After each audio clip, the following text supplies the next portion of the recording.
Hi class, this is a video for Jewish Studies 304, social history of the Jewish people, and it's for the week of October 5th to 9th, that's this week, and the topic is anti-Semitism. Anti-Semitism in American Jews. Now, to start off, we have to go into a little background here. First of all, we need a definition of anti-Semitism. And anti-Semitism, simply according to the Webster's Dictionary definition, is having or showing prejudice against Jews and or actual discriminating or persecuting Jews. Now, we're going to try and find an explanation why anti-Semitism exists. But here I have to say something. We have to remember that there's a difference between explanations on the one hand and then justifications and excuses on the other hand. In other words, in the social sciences, we can try and explain behavior, why a certain behavior exists, why a certain behavior happens. We try and explain it using objective facts and try and do it in a scientific way. This does not mean if we can explain a certain behavior that we're justifying that behavior or we're excusing that behavior. That's something else. So giving an explanation for a behavior in no way means you are or you aren't excusing or justifying that behavior. I think in the social sciences today, this gets mixed up a lot. And someone tries to explain a certain behavior in society that most people would agree that it's, terrible behavior, and then you try and explain why it happens. People think, oh, they're excusing it, they're justifying it, supporting that behavior. No, not at all. Doesn't work that way. Okay, so let's look at some explanations as for anti-Semitism in the past, in history, in other places in the world besides America, and going over this background, then eventually we'll come to the situation of anti-Semitism in the United States today. First of all, we have economic reasons for anti-Semitism. And, previously in the course, we discussed this somewhat, that the Jews in Europe were in a very precarious situation. They were outsiders. They were strangers. People are usually suspicious of outsiders or strangers because they're different. People don't know too much about them. What we don't know too much about, we often tend to be afraid of. And this goes for any group. That's a new group in society or an outsider group to society. Economic reasons now, because Jews were discriminated against, they were a marginal group, they were forced into certain occupations. And the occupations they were forced into often were occupations that the majorities in these countries they were in did not want to deal with. It was very unpleasant to deal with these occupations, so they took the Jews and said, look, you can't do a whole bunch of occupations that we do. We just won't let you. So here's the occupations you can do. We don't want to do them. Well, you had money lending, right? And you had tax collecting. No one likes a tax collector. And no one really likes a money lender. Okay? So the Jews were often pushed into these occupations. And this was very, very beneficial for the ruling classes, the people on top, the kings, the queens, the aristocrats. Because that way, the kings and the queens, the aristocrats, those that were exploiting the rest of the people, the peasants, could collect taxes. And they wouldn't be visible. Maybe people knew that, it's the king, it's the queen, the ruling classes, they're the ones that are decreeing these heavy, burdensome taxes. But who would they see coming around to collect them? The Jewish tax collector. So you see how this would deflect anger that should have been directed towards the people who decreed these taxes. It deflected anger away from them to the Jews, who were strangers and suspected anyhow. Now, Other reasons, explanations for anti-Semitism. There were religious reasons. Europe was homogeneous as a society as far as religion goes. All of Europe was Christian. And before the Protestant Reformation in the 1600s, all of Europe belonged to one church, the Catholic Church, based in Rome. The Jews stood out. They had different religious beliefs. Now, this, to the church, often was looked upon as a threat. Because, look, the Jews denied the truth of the Christian faith. Jews did not believe that Jesus was the Messiah or the Son of God or God incarnate. This was kind of dangerous. If everybody around you believes the same thing, then pretty much people believe this is the truth. If there's another group, no matter how small, that believes something different, this could put doubt in people's minds. So there's a competition of religious theology. On top of that, there was the idea among some people was that the Jews were responsible for the death of Christ. This is according to some interpretations of Christian theology.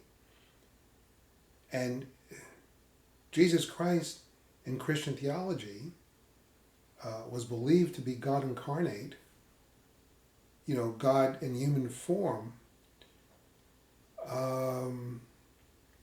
This meant that the Jews were, according to some interpretations, that the Jews were guilty of deicide, killing God. Church had other interpretations too. They had other interpretations that all of humanity was responsible for the death of Christ. But anyhow, those who believe that the Jews as a group, the Jewish people, even all the way up until the modern times, somehow they had this sin upon them, that all the Jews were responsible for the death of Christ. Some people believed that Jews should be a cursed people, and they should be very unfortunate, they should be downtrodden, they should be impoverished. So here we had a self-fulfilling prophecy. If some, not all, Christian theologians believe that, here's proof that the Jews are guilty of killing Jesus. Look at how the miserable condition they're in. You see, they're getting punished.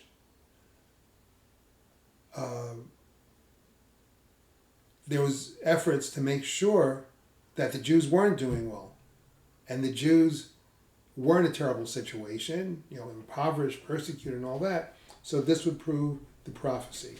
After all, if Jews were doing well, this would go against the prophecy that Jews were guilty and all that, and they should be punished.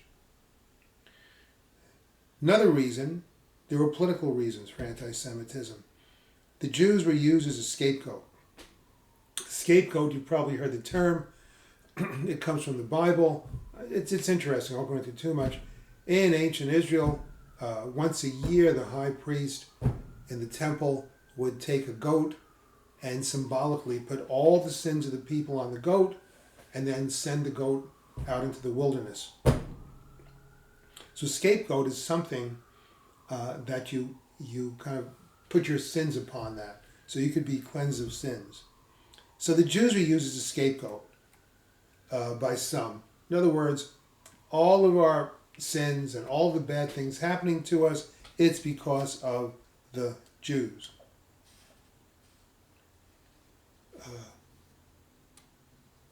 Jews, on the one hand, by your leftists, were called capitalist exploiters.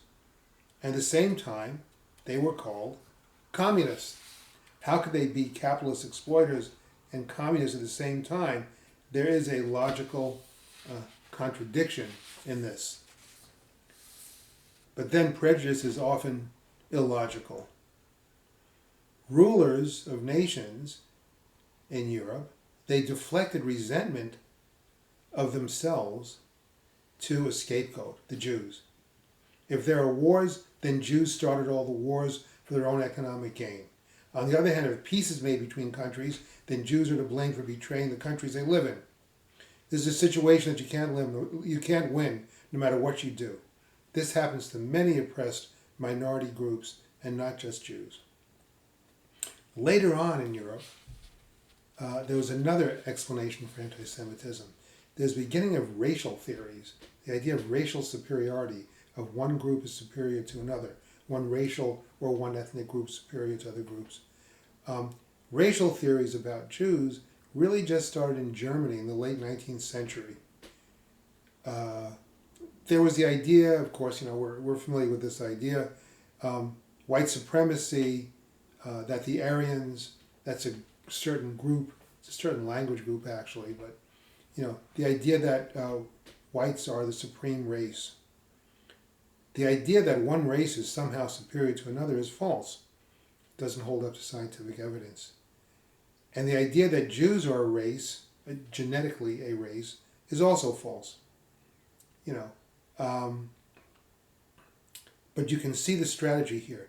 If you want to oppress a group, first you say that they are a race, and then say that that race is inferior or less than human. This is convenient. Think about this. Because that way you can believe in the idea that all humans are created equal, and at the same time you can treat some as less than equal because they don't come under the definition of being humans. Then we had cultural reasons. Cultural reasons, Jews looked upon as cultural revolutionaries. Jews were always criticizing the status quo. Jews are the ones who see through things, are cynical, they destroy myths and long-standing sacred beliefs. Why? Because they're outsiders. And sometimes, there's some truth to this, sometimes outsiders see things more clearly and more objectively than people who are on the inside.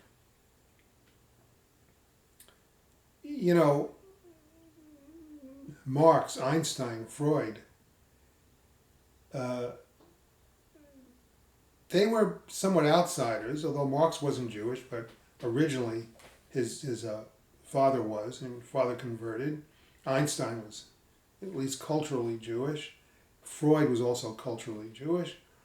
And they took a lot of long-standing beliefs, economic, scientific, and psychological, and they stood them upside down. They had all these new theories.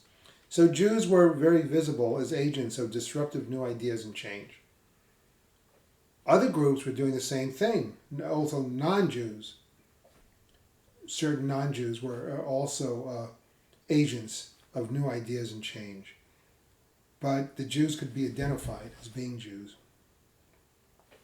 I mentioned before the idea of Jews as outsiders. And Jews as outsiders and strangers are usually viewed with suspicion, mistrust, and fear. Okay, so now we have a background of anti-Semitism, historical background, and something about anti-Semitism, how it was in Europe. What we have to go on to now is anti-Semitism in the United States. Well, first we have to say, of all the countries in the world and throughout history, the United States has been one of the most tolerant country for Jews, and one of the countries that is most free of anti-Semitism. Why is this? Well, it's in our heritage, our American heritage. We have the Declaration of Independence, the Constitution. These are the documents of the founders. And the Constitution, Declaration of Independence, it's based upon a great deal upon the Bible. And the idea that human rights come from where? They don't come from the state, they come from God. So we had the idea all men are created equal. It didn't always work out that way, of course. We had to fight a civil war and go through a whole lot of things. But there was the premise, the basic idea in the founding of this country, that rights come from God, all human beings share in certain rights. The United States was a new country. It was fairly free of old prejudices. Okay? A lot of the prejudices in Europe didn't transplant themselves to the United States. It was a new country. And the United States is made up of many different religions and many different ethnic groups. Well, from the beginning, the United States was made up of many different religions. All different Protestant denominations at first. And then the Catholics came, Jews came. And today, you have Muslims, Buddhists, Hindus. And no single religion got to dominate. You see, so many different religions, no single denomination got to dominate the country. People were always afraid of state interference with religion. There's the idea of the separation of church and state. Also, this country has traditionally been pluralistic in terms of ethnicity. From early times on, we've been made up of many different immigrant groups. When you have many different immigrant groups, tends to be an idea, well, let's not step on anyone's toes. We don't want any one group to get too strong and in control. So, let's be tolerant. Another reason why you never had, even to this day, much anti-Semitism in America, this country from the beginning offered great opportunities. Economic opportunities, opportunities for freedom, opportunities for prosperity. When these opportunities exist, people tend to, I didn't say always, but you have a lot of opportunities out there, people tend to forget prejudice. Why? Well, they're too busy spending their time seeking these opportunities. Okay? And we never had people who really had prior privileges, like an aristocracy. Yes, big exception to this was a situation in part of the country with slavery. But this was something that was done away with. Now, let's bring ourselves up to today. So I gave you some background about America, anti-Semitism. Let's look at some of the anti-Semitism that does exist today, right? That does exist today. Let's look at the sources and types of anti-Semitism. Where does anti-Semitism come from when it does exist in the United States? One, often poor people, exploited people, some of them, or other oppressed groups. They say that Jews are rich and got their wealth from exploiting them. Rich people, the elite, say that Jews they're nouveau riche. They made their money recently. This isn't old money from families going back generations. They're crude and have lower class lifestyles and manners. And they don't know their place. They've been successful, made a lot of money, 1 or 2 generations, but they're kind of uppity. In other words, they got the money to be of a higher social class, but don't have the breeding and manners and taste to go with it, because their rise was just too fast. Okay, and they never developed the refined taste of the upper class. The right wing in this country, there's anti-Semitism with the right wing, they say that Jews are leftists, communists, and ultra-liberals. The left wing says that Jews are capitalists. In actuality, Jews, like other groups, like other ethnic groups and religious groups in this country, are on both sides of the political divide. You have left-wing Jews, you have right-wing Jews, liberal Jews, conservative Jews, although Jews as a group do tend to share liberal beliefs and political positions. All right, then we have the Israel-Palestine conflict. Okay, there's a conflict, it's been going on for many years, between Israel and the Palestinians. And we're going to get into this more, the second part of this course, as we deal with Israel. And there's a spillover from this international conflict between the state of Israel and the Palestinians. Most American Jews, as well as evangelical Christians and other non-Jews in this country, are strong supporters of Israel in this conflict. Other groups, as well as Americans of Arab and or Muslim background, support the Palestinian cause.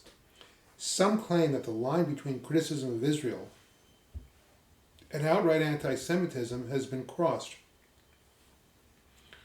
Okay, people have opinions. Who's right, who's wrong in this conflict? They have criticisms of Israel. They have criticisms of the Palestinians. But when it comes to criticisms of Israel, some of the criticisms say that Israel has no right to exist. They should be destroyed. They're a demonic type country. They're horrible in everything they do. And Israel's held to a double standard of judgments for its actions. Other countries can have policies maybe similar to Israel, but they're not blamed really. But Israel is held to a double standard. This is a very complicated issue, and we'll deal with this in greater detail in the second part of this class. Okay, if you look at the notes, I have more specific details on all of these different sources of anti-Semitism, so I trust you will read the notes I sent out. You'll look at this video. I hope it's helpful. Okay, and as always, I keep saying I wish I could be doing this class in person, having debates, discussions, but due to the situation, that's not happening this semester. So I hope you watch this video, read the notes, and that's been helpful. And as always, any questions, comments, whatever, please just contact me, and I'll get back to you. Okay, so long for now.